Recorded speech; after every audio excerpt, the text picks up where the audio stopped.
Good morning, everybody. Hope you're doing great wherever you're watching from. It's August 6th, 2026, and there's a story sitting right underneath everyone's radar that deserves way more attention than it's getting. Iran spent 6 years and hundreds of millions of dollars building what they believed would be the one nuclear site nobody could touch. A mountain fortress buried so deep that bunker busters were supposed to be useless against it. And now that same mountain might be the single biggest strategic mistake Tehran has made in this entire war. We're talking about Pickaxe Mountain, known inside Iran as Ku-e-Kolan-Gazla, and today we're breaking down exactly how a facility designed to be untouchable turned into the thing that's boxing the regime into a corner it can't get out of. This is the site President Trump has now threatened to strike more times than almost any other target in this entire conflict. This is the site Israeli intelligence believes now holds Iran's surviving centrifuges and possibly its enriched uranium stockpile. And this is the site that the more Iran hardens it, the more it proves to the entire world exactly what they're trying to protect. So we're going to break down what Pickaxe Mountain actually is, how it compares to Fordow, what centrifuges and uranium are even doing there, why the United States hasn't hit it yet despite over a year of threats. And then we're going to get into the real strategic story, because the story underneath the story is that Iran's gamble to protect its nuclear program by going deeper and darker may have already backfired before a single bomb ever gets dropped. And stick around, because we've also got a fast-moving Strait of Hormuz situation developing with Oman right now that connects directly into all of this. So you're going to want to see how these pieces fit together. So let's start with the basics, because most people have heard the name Pickaxe Mountain thrown around in headlines, but don't actually know what they're looking at. The facility sits about a mile south of the Natanz uranium enrichment complex, roughly 225 kilometers south of Tehran, out in Iran's arid central plateau. The mountain itself, called Ku-e-Kolan-Gazla, translates loosely to Pickaxe Mountain, which is where the nickname comes from. Construction started back in 2020. At the time, Iran actually declared it to the International Atomic Energy Agency as a facility meant to assemble centrifuges, the machines that spin and enrich uranium, after Israel had sabotaged and destroyed a similar centrifuge manufacturing site nearby. So from day one, this was Iran's answer to getting hit. Bury the next facility so deep that it can't happen again. And they went deep. Experts at the Institute for Science and International Security, which has been tracking the site through satellite imagery for years, because nobody, not even the IAEA, has ever been allowed inside, estimate the facility sits at least 100 meters underground. That's over 328 feet of rock sitting on top of whatever is happening down there. The mountain itself rises to about 1,608 meters above sea level. And get this, that's more than 50% higher than the mountain sitting on top of Fordow, the facility that the United States hit with 12 bunker-busting bombs back in June of 2025. So if you're keeping score, Pickaxe Mountain isn't just deep, it's built into a taller, thicker piece of rock than the site that already gave American war planners headaches. The physical footprint alone tells you this isn't some small side project. The whole complex sprawls across roughly 7 square kilometers, about a full square mile, out in the middle of nowhere. It's ringed by a hardened security perimeter, anti-aircraft batteries, fencing, and Iran's paramilitary Revolutionary Guard Corps standing watch over the whole thing. Satellite images show 4 tunnel entrances cut into the rock, arranged in 2 pairs. Analysts believe these lead into one connected facility, though because nobody has ever gotten inside to confirm it, that's still an assumption built on inference rather than certainty.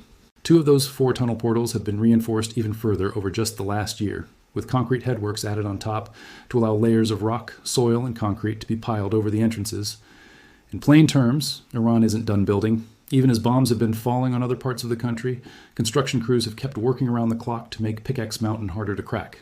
And it's worth understanding why Iran felt like it needed a facility like this in the first place, because this didn't come out of nowhere. Natanz has been a flashpoint in this nuclear standoff for over 2 decades, ever since its existence first became public knowledge. Long before the current war, Natanz was already the target of repeated sabotage operations, including one widely believed to have been carried out by Israel that destroyed a centrifuge manufacturing building at the site. That single act pushed Iranian officials to start digging into Ku-e-Kolan-Gazla, betting that if they couldn't stop the sabotage above ground, they could simply move the entire operation somewhere sabotage couldn't reach. Back in 2023, an Associated Press investigation cited analysts at the James Martin Center for Non-Proliferation Studies who estimated Iran was building the facility somewhere between 80 and 100 meters deep, a range that newer satellite analysis has since confirmed sits right at the upper end of that estimate. This wasn't a rushed wartime project. This was 6 years of deliberate, patient excavation, built specifically around the assumption that eventually someone was going to come looking for it. Now here's where it gets serious. Back in June of 2025, during Operation Midnight Hammer, the United States hit 3 major Iranian nuclear sites: Fordow, Natanz, and Isfahan.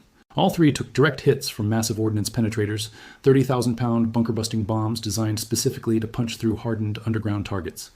Pickaxe Mountain, sitting right next door to Natanz, was left completely untouched, aside from what analysts believe was a single strike on a vehicle parked on a nearby spoil pile, most likely tied to an air defense position, rather than the facility itself. Then the war reignited again in early 2026, and once more, missiles and bombs rained down on dozens of targets across Iran, including a return trip to Natanz, Isfahan, and a facility called the Minzadehe Nuclear Weapons Development Compound. And once again, Pickaxe Mountain sat there untouched, while everything around it got hammered. That's not an accident. It's not because the United States forgot about it. It's because hitting Pickaxe Mountain is an entirely different math problem than hitting Fordow. Remember how Fordow got taken out. General Dan Kane, the chairman of the Joint Chiefs of Staff, laid it out in a press briefing after the strikes. The entire American strategy revolved around Fordow's ventilation shafts. Bombs were dropped first to destroy the protective covers sitting on top of those shafts, and then follow-up penetrators were sent straight down through the open shafts to reach deep into the heart of the facility. It was precise, it was methodical, and it worked because Fordow had at least 2 known ventilation shafts to exploit. Pickaxe Mountain has one. Just one confirmed ventilation shaft, according to satellite analysis from the Institute for Science and International Security. That single difference changes the entire calculus. Fewer access points means fewer vulnerabilities to exploit from the air, and it means any strike planning has to be far more surgical, because there's a lot less room for error if you're trying to funnel a penetrator down one narrow shaft rather than choosing between 2.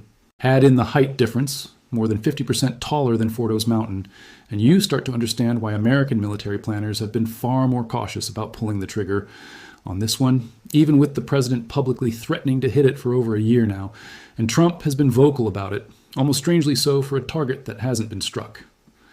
Back in July, speaking on the Hugh Hewitt show, he said, quote, "We're watching Pickaxe Mountain very closely. We don't see any activity there. They're not doing well with their nuclear situation. Every time we hear about it, we blow it up, so they don't like talking about it. But we'll probably give Pickaxe a shot relatively soon." Then just days later, standing in the Oval Office next to Lebanese President Joseph Aoun, he escalated the language even further. "We'll be hitting that area very probably pretty soon," he said, "and there's not a thing they can do about it."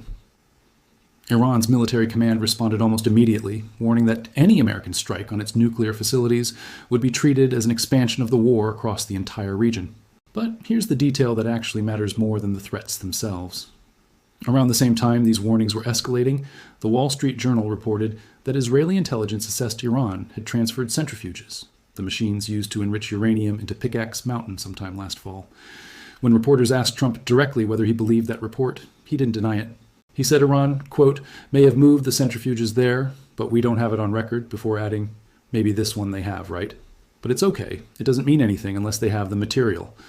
"We follow the material," he said, referring to Iran's actual stockpile of enriched uranium rather than just the machines used to make more of it. And that stockpile is the real center of gravity in this whole story. Before the 2025 strikes, Iran had accumulated roughly 441 kilograms of uranium enriched to 60%, which sits right at the doorstep of weapons-grade material. According to the International Atomic Energy Agency, that's enough material, if pushed the rest of the way to weapons-grade levels, to produce several nuclear weapons. Rafael Grossi, the head of the IAEA, has said publicly that the watchdog believes roughly 200 kilograms of that highly enriched stockpile remain stored in deep tunnels near Isfahan, while additional quantities are believed to be tied to the newer fortified facility at Natanz, meaning Pickaxe Mountain. Grossi has also confirmed that IAEA inspectors have simply not been granted access to Pickaxe Mountain at all, and separately, the agency has been unable to independently verify Iran's actual centrifuge production and inventory since 2021. That's not a small gap. That's nearly 5 years of a nuclear program operating with zero outside verification of exactly how many centrifuges Iran has built, repaired, or hidden away. Which means even if every single machine at the known enrichment sites got destroyed in the strikes, nobody outside of Tehran can say with confidence whether spare units were already tucked away underground long before this war even started. The problem for the entire international community is that nobody can verify any of it, because Iran has restricted IAEA access to damaged sites entirely, and has never allowed inspectors anywhere near Pickaxe Mountain since construction began. So you've got a facility that's deeper than Fordow, taller than Fordow, harder to strike from the air than Fordow, sitting right next to a stockpile of near weapons-grade uranium that nobody outside of Tehran has laid eyes on in years. That should sound like the perfect hiding spot. And on paper, it is. But this is where Iran's whole strategy starts working against itself, and we'll get into exactly why in a minute. First, let's talk about what analysts are actually split on. Because even inside the American intelligence and non-proliferation community, there isn't full agreement on what Pickaxe Mountain actually represents. Kelsey Davenport, Director for Non-Proliferation Policy at the Arms Control Association, has pointed out something that a lot of casual observers miss. She noted it's notable that the United States and Israel didn't even attempt to target the facility back in June of 2025, or again during the renewed strikes in 2026, and given the level of intelligence penetration both countries have inside Iran's nuclear program, that restraint suggests the U.S. simply doesn't view Pickaxe Mountain as an imminent threat, at least not yet. On the other hand, Andrea Stricker, another non-proliferation expert, has argued the opposite, telling reporters that Trump should act to disable Pickaxe Mountain specifically to prevent Iran from reconstituting an enrichment or weapons capability using the thousands of centrifuges that represent the surviving remnants of its nuclear program. So even the experts who study this for a living can't agree on whether Pickaxe Mountain is an active weapons factory or a strategic hedge that Iran is holding in reserve in case negotiations collapse. What they do agree on is this: the facility isn't invincible just because it's deep. The ISIS report specifically pointed out that a facility like this still needs ventilation, heating, cooling, regular deliveries of equipment and supplies, a power supply, and personnel who have to physically travel in and out. Every single one of those is a vulnerability the United States and Israel could exploit without ever dropping a single bomb through that lone ventilation shaft. You don't need to punch through 100 meters of granite if you can just watch the trucks, track the personnel, and cut the power and supply lines feeding the mountain from the outside. That's a very different kind of operation than a strategic bombing run, and it's one that plays entirely into the deeper story we're about to get into. Now let's roll into the current developments, because there's a lot happening right now that connects directly back to this. Trump has repeated the Pickaxe Mountain threat essentially every few weeks for the better part of a year, and it's still sitting there untouched. But something interesting is happening on the diplomatic side that's shifting the entire pressure equation. Just this week, on August 5th and 6th, Iran and Oman have been closing in on a framework agreement to reopen shipping lanes through the Strait of Hormuz, which has effectively been shut down since the war reignited back in February. Iran's deputy foreign minister confirmed that both countries have agreed on the geographic coordinates for new inbound and outbound shipping routes, though he was quick to clarify that finalizing this framework wouldn't automatically reopen the strait to everyone. Iran has continued to insist publicly that it isn't negotiating directly with Washington, even as Trump told Fox News that, quote, very good discussions were underway with Tehran, and that the strait would reopen soon, or Iran would, in his words, get hit really hard. Meanwhile, Iranian lawmakers have drafted a bill to formally regulate traffic through the strait, including restrictions on certain vessels and financial penalties for violators, currently sitting in front of Iran's parliament's National Security Commission. That's a separate track from the Oman talks entirely, and it tells you Iran is trying to hold onto leverage over the waterway, even as it negotiates a framework to reopen it. And just to add another layer to an already crowded picture, Saudi Arabia is reportedly bracing for what a Saudi official described to CNN as multiple coordinated attacks from Iraqi militias working alongside Iran-backed Houthi rebels, with the Houthis themselves claiming a large-scale operation against Saudi troops just this week. So while the diplomatic track with Oman is moving forward, the proxy track, the same proxy playbook Iran has leaned on throughout this entire war, is still very much active in the background. And there's one more detail worth mentioning because it shows how fragile the American negotiating position looks from the outside, even if it isn't necessarily true. Reports have surfaced that the Pentagon's munitions stockpile is running lower than officials would like, and Trump has privately complained that this kind of reporting makes the United States look weak at the exact moment it's trying to negotiate from a position of strength. Publicly, of course, he's pushed back hard on that narrative, insisting the United States has, in his words, massive amounts of munitions. Whether that's true or overstated for effect, the timing matters because Iran is watching every signal coming out of Washington right now, trying to figure out whether the threats about Pickaxe Mountain are backed by real capacity or just leverage in a negotiation. And it's not just the Gulf that's active right now. Just this week, Israeli forces ordered residents of the southern Lebanese village of Mansouri to evacuate before launching what they described as precise strikes against Hezbollah targets in the area, citing a complete violation of a ceasefire that had been signed back in June under a trilateral framework between Israel, Lebanon, and the United States. That framework was supposed to be the model for how these regional conflicts get wound down, a negotiated de-escalation instead of an open-ended war. But watching it fray in real time in southern Lebanon, at the exact same moment Iran and Oman are trying to build something similar for the Strait of Hormuz, tells you just how fragile these arrangements actually are once real triggers get pulled on the ground. Every one of these fronts, Lebanon, the Strait, Saudi Arabia, and Pickaxe Mountain, is technically a separate story. But they're all connected through the same regime in Tehran, trying to manage 4 crises at once, with a fraction of the military capability it had before this war started. It's also worth remembering just how much has changed inside Iran's own leadership structure since this war began, because it shapes who's actually making the call on Pickaxe Mountain. Iran's supreme leader from before the war is gone, and the country has been operating for months now under what amounts to a caretaker command structure, with President Trump himself publicly estimating that the figure now technically holding the title is, in his words, 90% gone from any real position of authority. Nobody outside of Tehran's inner circle can say with confidence who is actually issuing orders at the top of the chain right now, whether that's remaining clerical leadership, hardline IRGC generals, or some combination of both trying to hold the regime together. That matters enormously for a decision like Pickaxe Mountain, because a facility this sensitive, this expensive, and this central to Iran's remaining leverage does not get built, hardened, and stocked without sign-off from whoever currently sits at the top. Which means whoever that is has made a calculated bet that concealment beats disclosure, even with the entire world watching. So now let's connect all of this together, because this is where the real story is, the strategic layer that most coverage of Pickaxe Mountain completely misses. Iran built this facility with one goal in mind: survivability. Bury it deeper than Fordow, wider than Fordow, harder to access than Fordow, and in theory, you've created a facility that simply cannot be destroyed with conventional airstrikes, giving your nuclear program a permanent insurance policy no matter what happens above ground. That's sound logic if your only variable is bomb penetration depth. But it completely ignores everything else that determines whether a strategy actually works, and that's exactly where this starts to fall apart for Tehran. Think about what we've talked about with Iran's broader strategy throughout this entire war.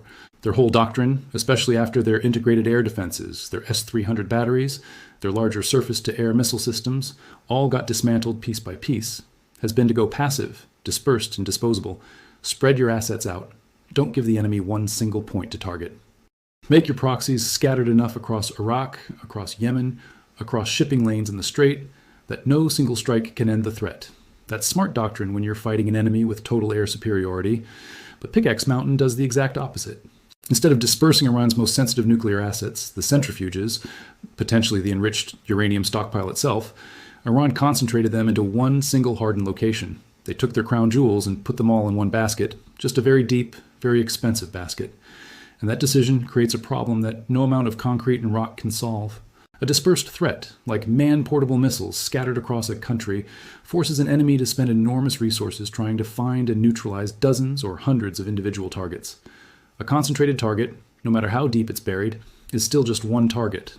You don't need to hit it directly if you can identify and eliminate its supply chain, its personnel rotations, its power infrastructure, or that single ventilation shaft everyone keeps talking about. Every truck caught on satellite driving in and out of Pickaxe Mountain isn't evidence of resilience, it's a data point.